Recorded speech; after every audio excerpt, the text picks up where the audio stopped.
Remembering Easter. Let's pretend it was the trip of a lifetime, a cruise around the Mediterranean Sea with stops in France and Greece and Turkey, Israel maybe, and Egypt and Italy, and then finally a tour of Italy, all of Sicily and Florence and Pompeii and Venice, all the vineyards and wine growers areas, and then finally you come to Rome to celebrate Holy Week at St. Peter's Square. What an itinerary that would be. And the person who takes this absolutely fabulous trip, they have dreamt about it for years and years, and they've had all kind of travel brochures and maps, and they've spent months studying about where they are and where they're going to be going. And yeah, such a voyage deserves a lot of careful preparation. No detail is overlooked. And then comes the trip itself. Maybe it's 3 weeks, non-stop guided tours and lectures and bus excursions and travel, and then finally in exhaustion, going home. And whether you have ever experienced such a trip yourself or not, I am wondering if you have known a close friend or a family member who has taken such a fantastic trip of a lifetime journey. Maybe it was not to Europe, but Alaska or Asia or Africa or Australia. It doesn't matter. Here is the question. How many of you have visited with that friend after their return from the trip, only to find yourselves trapped for long evenings as they show you their picture albums, their PowerPoint presentation, and tell you the endless stories of their experiences? Do you remember how excited they were when they re-experienced the trip through those stories and pictures and souvenirs? They could go on for hours and hours and hours, couldn't they? Maybe you wondered to yourself if they were enjoying the trip more now that they were back home, reliving it through the lens of memory.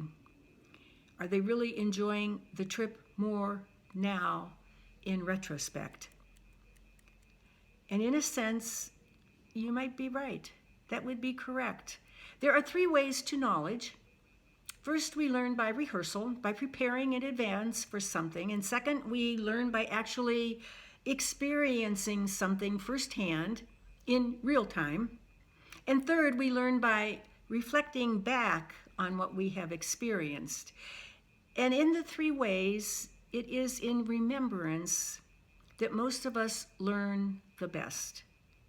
For in memory, the learning process is not encumbered by the anxiety of anticipation and worry, nor by the exhaustion and the distraction of the actual event itself.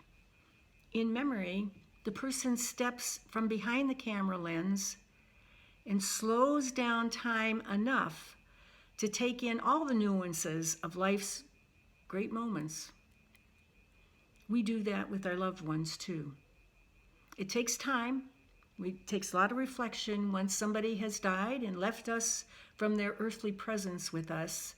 But in time, we look at those memories and we relive a lot of the good experiences, and we find joy in the memory.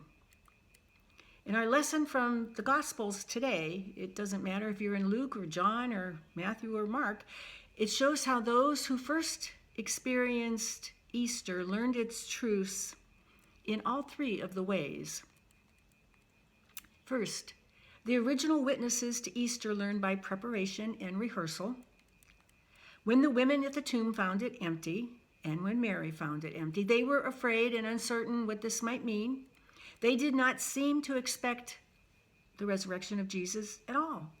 But the 2 angels reminded them that, hey, Jesus taught you this from the scriptures, and they reminded them that he had foretold them that he would suffer, die on a cross, and then rise from the dead. In fact, the gospel accounts tell us that Jesus repeated this lesson several times in the hearing of all the disciples, apparently in a group large enough to include the women as well. Why then did they fail to anticipate resurrection? because most of us learn very little while we are preparing for an event. When we are learning to drive, our parents try to explain the rules and the dangers of the car. But what teenager is listening, really listening?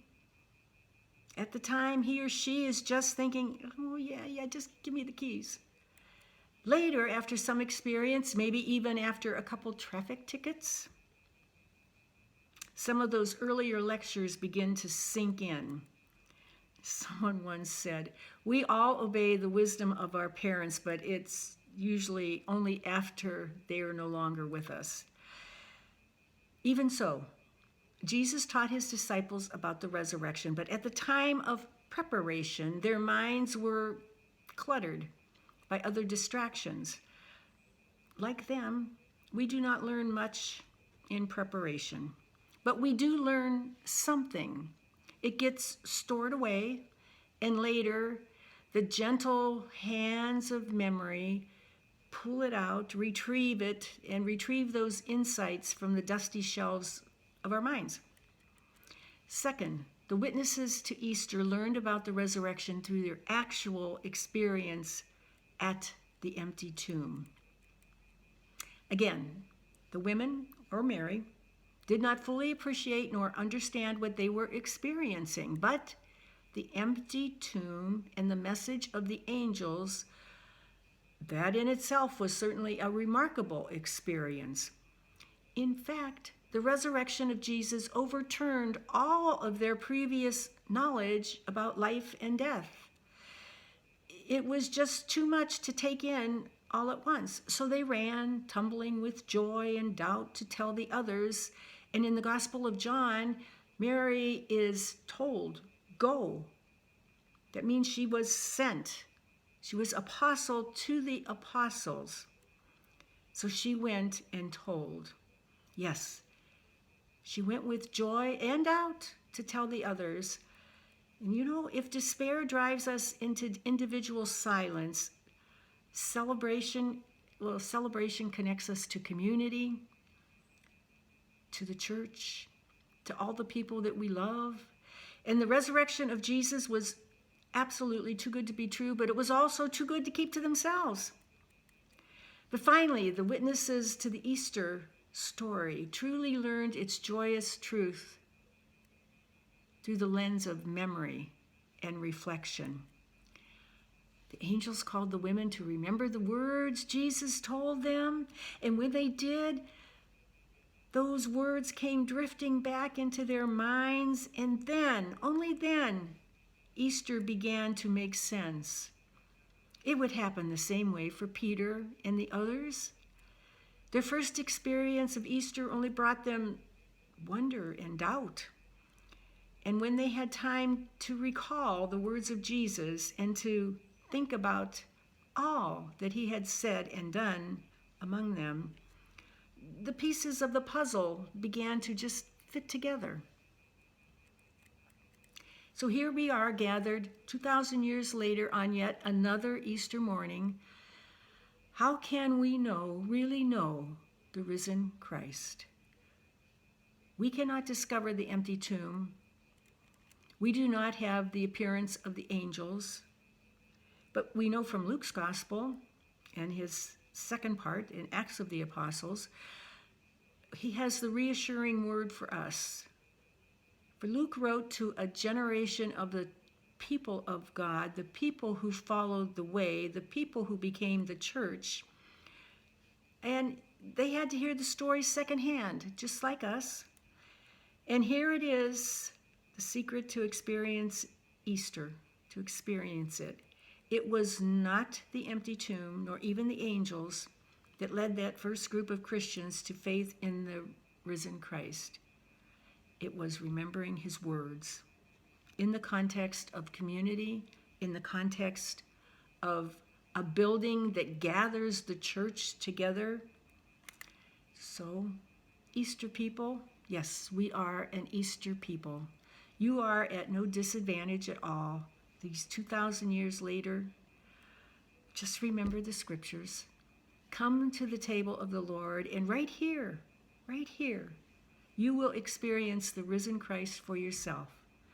And the people said, Amen.